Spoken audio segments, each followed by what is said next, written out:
জুবিন গাৰ্গ কোন জুবিন গাৰ্গ এটা মদাহি এটা ফটুয়া এটা ফটুৱাই কিন্তু কিয় কলে জুবিন গাৰ্গক এনেকে তো জানিবলৈ ভিডিওটো হেকলকে চাই থাকক প্ৰথমতে এই ক্লিপটো চাই লওক দাদা জাতিৰ কাৰণে মাটিৰ কাৰণে গান গোৱা ৰাজীৱ খদিয়া ঢুকাইছে সকলোৱে দুখ কৰিছে কি ক'ব বিচাৰিব Rajiv খদিয়া No, it's a sad thing that আমি সহায় কৰিছো আমি এটা মই তাক ইমান মই চিন নাপাওঁ কিন্তু জুবিন গাৰ্গে ৰাজীৱ ভটিয়াক চিন নাপাওঁ বুলি ক'লে মই তাক ইমান মই চিন নাপাওঁ কিন্তু জুবিনদাৰ এইটো কথা শুনি দীপংকৰ নাথে কি ক'লে তো ভিডিওটো সম্পূৰ্ণ চাওক জুবিন গাৰ্গে চিনি নাপায় ৰাজীৱ খদিয়া কোন এটা সুধিব বিচাৰিছে জুবিন গাৰ্গ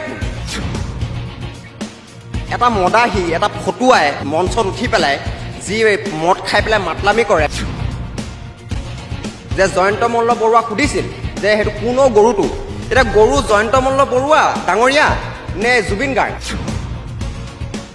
আপুনি জাতিৰ কাৰণে গান গাইছে গান গাই আপোনাৰ নিচিনা মদ খাই মাতলামি কৰা নাই মদাহি ফাটলামি জুবিন গাৰ্গ এতিয়া কিন্তু ৰাইজে ভৰি তলৰ ধূলিকণা বুলি নভবা হৈছে এই মদ খাই খাই আপোনাৰ সম্পূৰ্ণৰূপে ব্ৰেইনটো গ'ল এতিয়া অকণমান আপুনি ৰেষ্ট লওক এইবিলাক পাগলামি কৰিবলৈ এৰক জুবিন গাৰ্গক মই কৈছোঁ গৰু বুলি